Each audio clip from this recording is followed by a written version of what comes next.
Hello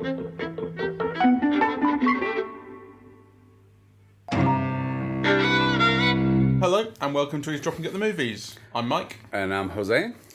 And we have just seen The Darkest Minds, which we mentioned on the podcast the other day because we were looking at what else was at the cinema playing against Unfriended 2. Yes. And it came up as something which I only suspected was a sort of teenage superhero thing. I know, and as soon as you said teenage superhero, I thought we must go. Yeah. I love teenage superhero films. And, you know, it was pretty much what I expected, I suppose. I mean, it's basically X-Men, but done as like a young adult novel. To be honest, I think it's better than that. The young adult novel, definitely. I love that about the film. I also loved that it's a teen girls adult novel, so to speak. Yeah, that it's kind of done from a teen black girl's point of view, actually. So I thought that was all rather wonderful and unexpected. I had no expectations of it at all. Sure. And I was really delighted by it. So let's just quickly say what it's about. All the kids in America start developing superpowers at very young ages, and it becomes this kind of nationwide crisis. A lot of the kids died. So I think it's like 90% of the kids are said to have died doing this. But those who survive, it's kind of an illness, and those who survive it develop these powers, and they go into one of 5 categories. They're categorized by the government: green, blue, yellow, orange, red. And the green ones are smart. The blue ones have can move. The blue ones can do electricity. The yellow ones can do telekinesis or something like that. So they all have different categories of powers, and orange and red are the most dangerous. And these kids are rounded up and put into camps. I don't know kind of exactly when this film was made, but the parallels of some of the imagery to what's been going on in recent months with ICE in America. Yes. Kids being separated from their parents forcibly and put into these camps is...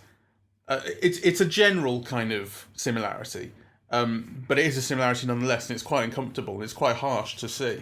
Actually, I when I saw it, it really, because there's a whole argument by people like David Bourville that you shouldn't read films sociologically. What is this film telling us about American society at the moment?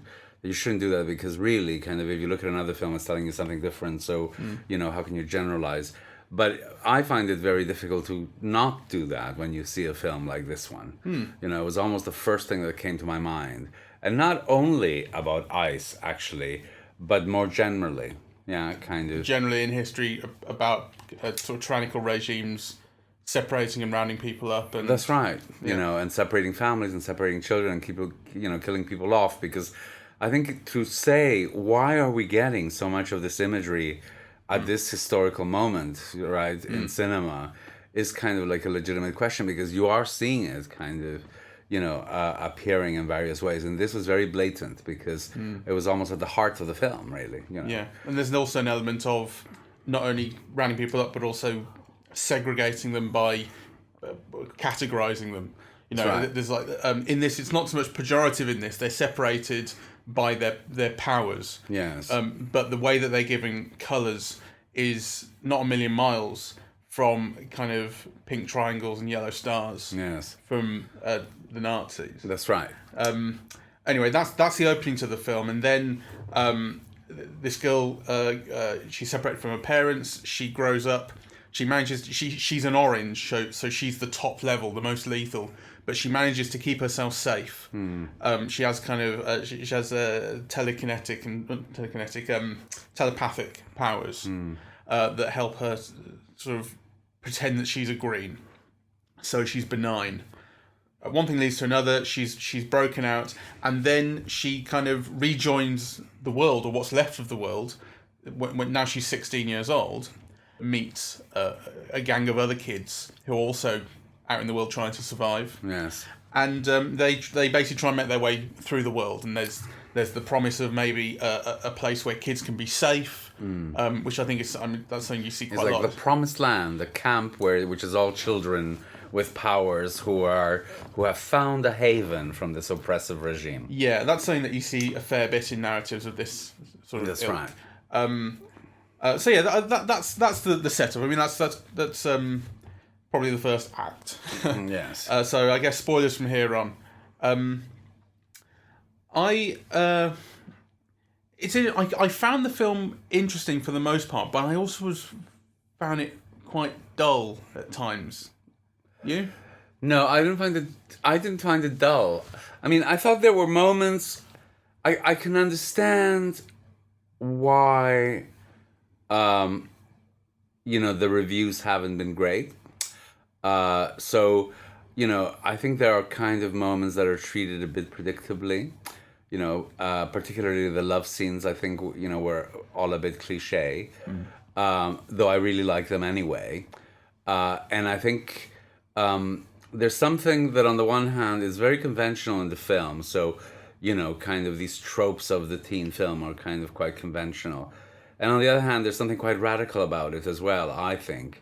I.e., it's a film directed by a woman with a black girl's experience and point of view being central to it, right? So even the love story is being told through her point of view, which is kind of, I think, it's not unique, but it's rare enough in cinema to be remarked upon. To be remarked upon. That's right. Yeah, I suppose so. And also, kind of the treatment of the love interest. And let me just find his name. It's Harry. Is it Dickinson? I think Harris Dickinson. Harris Dickinson. I don't know. He was absolutely brilliant in a film called Beach Rats. Which is about a young gay man coming out and kind of meeting people through apps and so on, but having like this whole secret life and being very kind of tortured. So, and I thought he was very charismatic, but he was the love interest, really. It was like, and in a way the film doesn't objectify as it does some, like he never takes his shirt off or anything like that. But on the other hand, the film pays attention to the way he looks, the way he acts, what he says, as if it's all, from the girl's point of view on the boy. I thought that was kind of different and interesting. Yeah, for those reasons. I mean, they're not major differences. They're not kind of, huge things. I mean, in many ways, this is a teen film about teens with superpowers who do like kind of extraordinary things, and part of the pleasure is kind of in watching, the superpowers kind of, unfold in action sequences. Though I think narratively it is predictable. I mean, for example, we knew who the villain was going to be immediately, right? Like, as soon as you see that there's this thing about the president's son, and how he was the first to be cured, and then you find out that he wasn't. Yes. And he's the one running this camp that they eventually managed to get to, this haven. Not only that, but he's imprisoned his dad, so he is de facto the president of the United States. Yeah, but you don't know that when you meet him. No. The moment that you meet him, I turned to you. He that's right. He meets the four characters that you've been following. These four kids who managed to get their way there, and he says something. He knows something about each of them, and I'm thinking, how does he know this stuff? Yes. And so that's the one I turned to you, and I said, "This. I'm very suspicious of this motherfucker." Yes. But we knew exactly what was going to happen. I said they're rounding up the kids to kill them all, and he's working with his dad. Which wasn't quite true because he's imprisoned his dad. Nonetheless, he's the baddie. I want to talk a little bit about the film's imagery because, to me, it's kind of, you see a lot of images that are very resonant with kind of, a view of America in decline, right? So you see, like, empty malls, houses destroyed where no one lives in them, petrol stations, ghost towns, water that is undrinkable, right? So it's the film doesn't have the apocalyptic tone that suggests, but it is nonetheless. That's the setting. Yeah, quite interesting. Like there's a kind of hopeful tone in a way. Like these kids are hopeful and they're making their way through, but the setting is apocalyptic. What I want to draw attention to is that in fact, the film is not apocalyptic. So, what these images do is they normalize it. That's just the way the world is, in a way that is, the film expects it to be recognizable to people, right? That's the world. So, it does have an apocalyptic dimension in the sense that, all these kids are dead and society's broken down. and the question that's not asked is, what happens to a world that doesn't permit children, that has no children, right? So there's an apocalyptic dimension to that. But what I was interested in is that the way that all of this imagery, which is imagery of current America in decline, normalizes the film so that, what could have been pushed towards an apocalyptic edge, in fact, just becomes kind of normalized. It's just the world. Yeah, it's not that alien, a lot of the imagery. Yes. You do see ghost towns, and you do see strip malls that have been abandoned and things like that. Yes. And that's what this film shows. Yes. Although it's in the context of a world that is broken down more than ours has, it's not that different. Yes. It's like that wonderful film, I thought it was wonderful. I don't remember if you thought it was as wonderful. The Florida Project. The Florida Project. I didn't like it as much as you did. Yes. So kind of, a lot of those places are like in this movie, but with more sunshine. Well, that's definitely what made me think of the young adult thing. Is it's just, as much as possible, they've shot it during sunsets. Yes. There's just like that low sun that casts sort of harsh shadows and beautiful orange light, and it's all over the fucking film. Like, it actually got quite boring. I started to find that really bland, and that's when I started to think, this is a young adult thing. And then it was no surprise when I came to the credits and I found out based on the novel by such and such. Yes. And it's based on a young adult novel. It is, and I think that merits, some discussion, because the central theme of the film, or let me correct it. What I think is the central theme, you might think it's something different. So this girl has special powers, and one of the powers that she has, she can get into people's minds. She can get them to do what she wants. And one of the things that she can do is erase people's memories. And one of the things that she did initially by accident is that she erased her own existence in the minds of her parents. Not by accident. She said that she did it on purpose, but she didn't know what she was doing really, and had she been a bit more mature, she was 10 years old. Had she been more mature, she wouldn't have done that. Right. But she did it to protect them. That's right. Which I think is a very resonant theme, both with young girls and kind of, with young gay men, yeah? This idea that in order to fit into the world, to make things comfortable for others, right, that you have to erase yourself, that there are these patterns that, you have to fit, or you have to be. So this notion of like the erasure or the encasing, or, the limiting of self to please others, or to, to behave in ways that others find acceptable, in order to be in their life, which is kind of, so there's quite a radical punishment attached to it. The idea is that if you don't go through this process of self-erasure, that actually you won't have a place in the family, right? So, the idea here is, so you remove your place from the family, and then you end up kind of both erasing yourself and not having a place in the family. So I think kind of the film, that's a really interesting idea in the film, the sense that, you see her visually, she just disappears, right? She dissolves. Yeah. Which I thought was kind of, a really resonant theme, really. Yeah, and desperately tragic. And it happens again at the end. It's repeated. So you see her,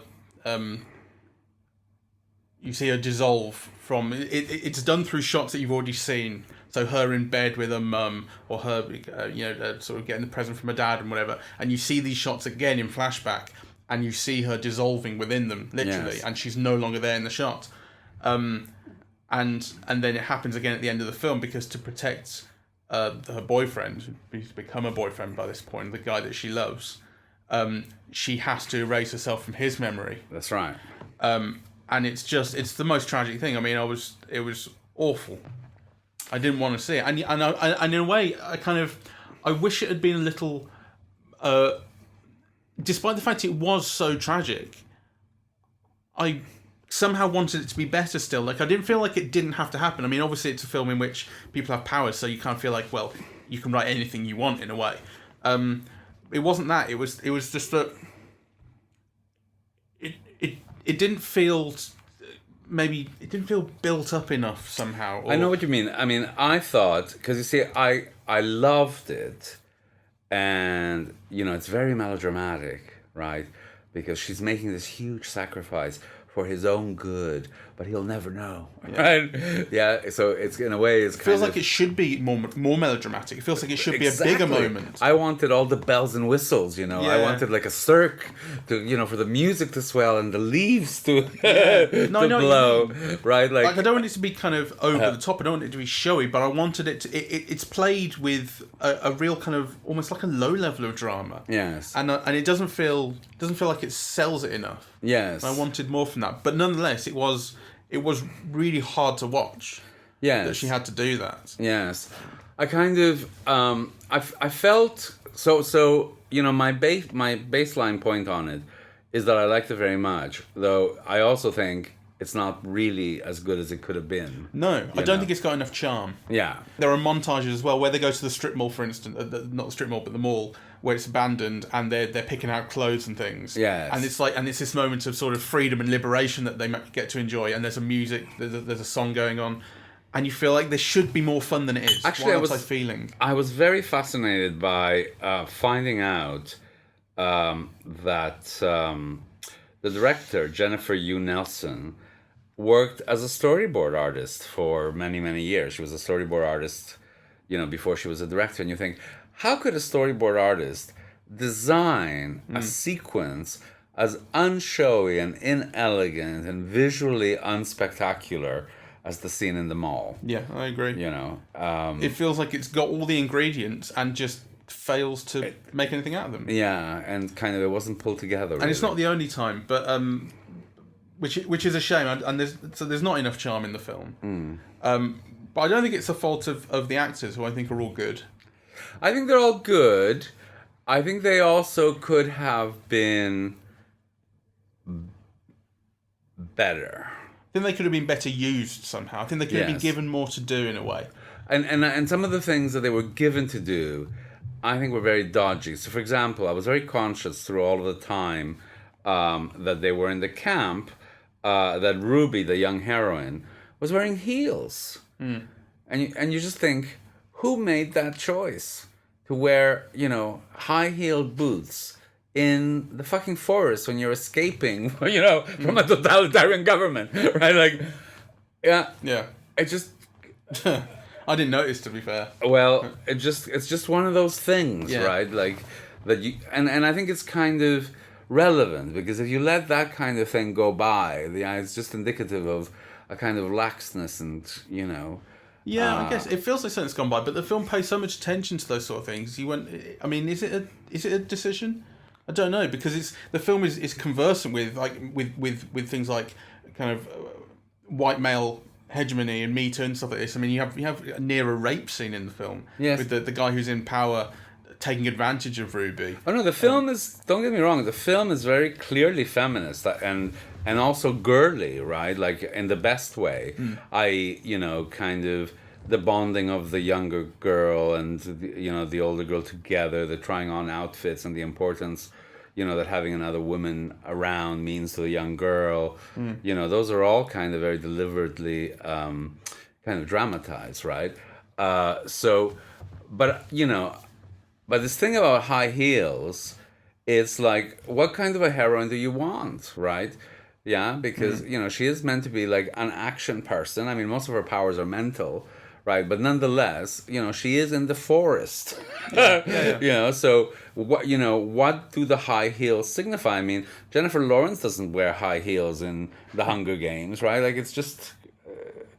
I kind of... But were they high heels, or were they just kind of boots with a heel? I don't know. They were like a 3-inch heel on a boot. Okay. Right? Like, they were clearly a heel. All right, I'm gonna go. I'm just...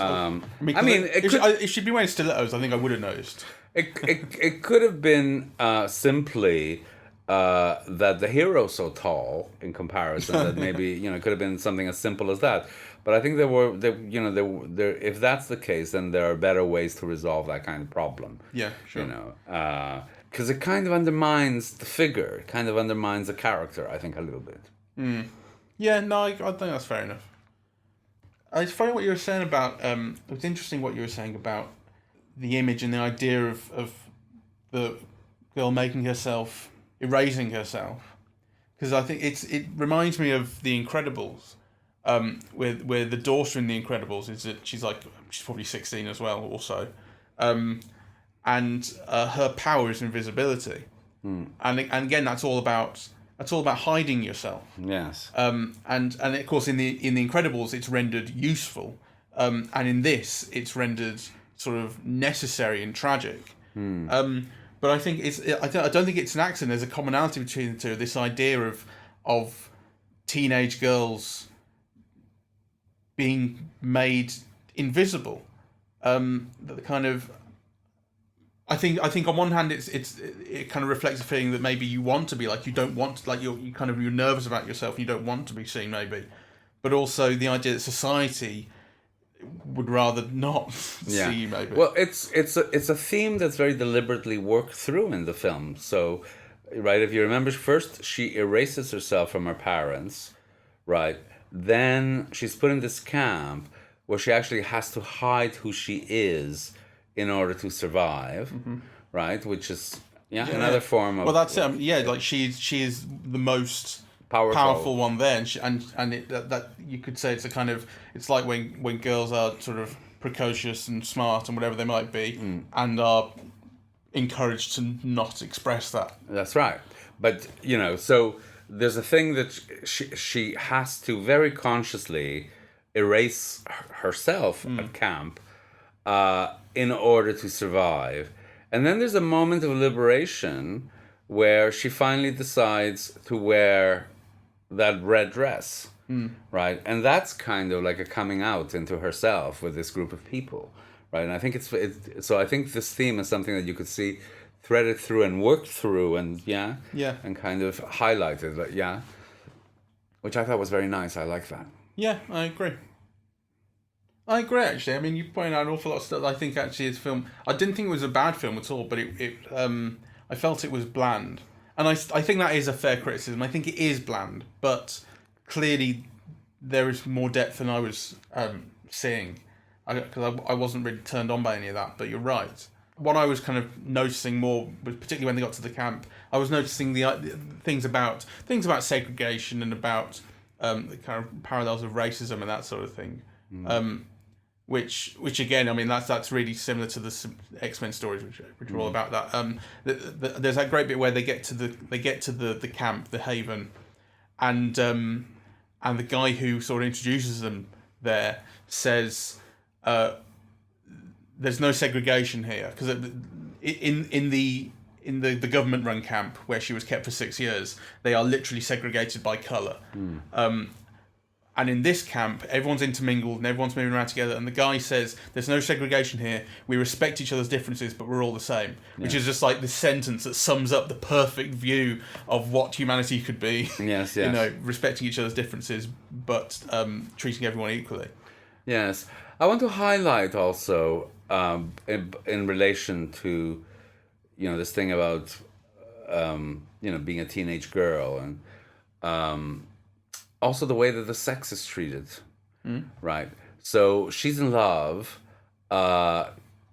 he's in love with her, but they can't have sex. They can't touch, right? Yeah, because when she touches him, she gets into his head. She can't control her power. That's right. And then actually part of learning to control her power is, this letting this guy into her head, who in fact does teach her a few things. The president's son. Yes. Yeah. But, she wakes up and he's on top of her, raping her, right? So I think there are kind of like interesting attitudes kind of being metaphorically expressed about, sexuality and teen sexuality and love and, It's a film that's kind of very scared of touching. Yeah, it's terribly chaste, isn't it? Yes. It's a 12A. Yes. You feel like, I mean, You think it would go well with like Christian groups? It's a little bit. It's a little bit like Twilight. Yeah. Yeah, in the sense that like here this couple madly in love, but actually because of of who he is and who she is, they can't touch in case they get out of control. I mean, that is like a metaphor for Sure, yeah. the purity movement or something. And this is not quite like that, though it has a soupçon of that. Yeah. Yeah, well, I mean, certainly she's terrified of touching him because she can't control her powers, but also because like it would kind of thrust them into such a level of intimacy that they don't want or that she's not ready for. Because then touching him means seeing his past, getting into his head unstoppably. Yes. And that's like, so just like the lightest brush of skin on skin brings out this entire sort of connection between them that they wouldn't be able. There would be way too much. I was a bit disappointed in how they handled the last set piece as well, right? Because here she is, Ruby. She's the star. Yeah, she's the most powerful person of them all. It's true that her powers are kind of internal, right? But so are Jean Grey's in the X-Men or something, right? There's a way that the film could have been dazzling about externalizing that and showing us this really powerful young girl in action, right? Which it really backs down from. And I thought the film also missed an opportunity in showing the couple in action together. So, something that would have made the subsequent loss, all the more poignant. Right? So I think kind of those things were really... the film is visually completely unspectacular. Yeah. I don't think there's a memorable image. I mean, the best images are those which you've seen in countless other films, really. Things of, like, the kids kind of just walking down the streets. Yeah. In, like, the countryside at sort of dusk. Beautiful, but not special. No. And actually, I think the film also missed moments. So, there's that lovely moment where he asks her to dance, and she's shy. And because he's got these powers, he just kind of twirls his finger, and she comes floating on to dance with him. I mean, that could have been so beautiful. Yeah. You could have made that visually magic and emotionally like. The idea was lovely, but it could have been more. Yeah, the idea was lovely. The execution was banal, right? So. Although actually, I'll go back slightly. There are memorable images in what we discussed already about Ruby erasing herself from memories. Yes. Those are great images, actually. I think those images really work, and they are quite special in this. Yes. It's an odd film because, in so many ways, I liked it better than the Hunger Games and the Divergent series. But it just lacks the gloss and the excitement of those films. And actually also, obviously, both Jennifer Lawrence and is it Cheyenne Woodley? I don't know who's in... Divergent. They're. Oh, is it Shailene Woodley? Shailene Woodley, yeah. Okay. They kind of ground their characters in an emotional kind of rawness that you can connect with and understand. That I think is not quite the case in this film. I felt really bad for the young girl who plays the young 10-year-old Ruby. Yes. In this, because I think she was lovely though. She was lovely, and I think she does a really good job. And she gets the whole opening of the film, which is where this this crisis strikes America, and kids are dying all over the place, and it's her 10th birthday, and her parents are really worried about her, and she's going, "You don't have to worry," and then it hits, and her powers develop all of a sudden, and then in this kind of mass confusion. She goes to see her mum. Her mum doesn't know who she is. You don't know at that point it's because she's erased herself. It's very confusing. You're just as confused as the young Ruby is. And she's taken by the CDC. She's taken to this camp, and then she gets stuck in there, and she nearly killed by a doctor who discovers she's an orange. She manages to protect herself. She gets this whole opening. I mean, that's all before the title comes up. And then once the title comes up, then you go to 6 years later, and it's a 16-year-old Ruby. Yeah. And I just felt so bad for the girl, that she didn't get the rest of the film as well because she was so good and she earned it. I thought, Well, I think the actress who plays Ruby, Amanda Sternberg, is also very good. Yeah, she is. But the person I felt sorry for is Maya Sek, who plays Zoo. Czech. Okay. Czech. Well, that's how you say Petr Cech's name. Okay, so Czech. Maya Czech. I felt sorry for her because, there were entire shots where they're meant to be a gang of four. And I thought this was also kind of a bit typical of the carelessness of the filmmakers. So you have a cast of four, and you put this 3-foot little girl in the back, right? In front of this 6-foot tall hero, so you just don't see her. And I thought, that's terrible. They could have put her in front. Yeah.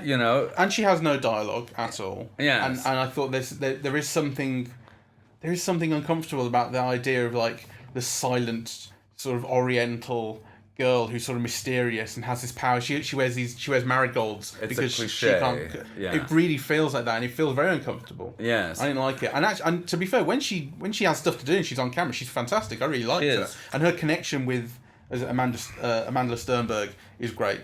Yes. The director is South Korean, I understand. So, I feel like there should have been an awareness of. Anyway, it was I don't want to extrapolate too much, but certainly visually, in a lot of the shots where the four of them were meant to be together, I thought there was an unkindness to the young girl, because it just. The composition of the shots, the placing of the people within the shot rendered her invisible in ways that were completely unnecessary. Yeah, and you're right. That's just carelessness. Yeah. Lydia Jewett is the name of the girl who plays young Ruby in the opening scene. Okay, she was lovely. She's great. I thought that was good. I felt bad for her. So, shall we wrap up? Yeah. Anything else to say? No, I mean, I would urge people to see it, though maybe, Well, kind of guardedly, but there are things in there. Well, I mean, what I would say is that I found it pretty bland, although I kind of wanted to know what would happen, and that opening is fantastic. And then when the government evil comes in back towards the end as well, and then leads up to that tragic ending, I think that's really good. In between, I found very bland, but clearly. There is a way of watching these films. It's searching for sort of visual metaphor and things that I was just not in tune with, because you brought up an awful lot of stuff that I hadn't thought about at all, which is clearly being dealt with by the film. Yes. Well, my view on all of this is the film is not great, but actually I think it is kind of like a fascinating exercise. And also, people are moaning about there's not enough women in film, and there's not enough female directors, and women don't get the roles, and black people don't get the roles. Well, here's a film directed by a woman about a young heroine, and the young heroine is black. And actually, it's one of those films that demonstrates, I think, absolutely, that women making film makes a difference. You see different things, and you see them in slightly different ways. And actually, this is a film in which you can actually point to quite a lot of those ways. And I think it's, very much worth seeing for that. I can't think of another, Since Twilight. But if you remember with Twilight, is Catherine Hardwicke did such a great job on the first one, and then they got all these guys to do the sequels for more, for more. They didn't trust the series to the person who'd made it successful. It was an outrage, I thought. So it's a women filmmaker directing a story with a central female character, and the central female character is black. There's all kinds of interesting things, I think, that result from that, and it's worth seeing for those reasons, I think. Yeah. Merci beaucoup. We are eavesdropping at the movies. We are on Facebook, YouTube, Twitter, SoundCloud, and iTunes. Yeah, well done. And I haven't lost my marbles yet. Yeah. Slowly, they're slowly going. They're slowly being erased. Thank you very much for listening. Bye-bye.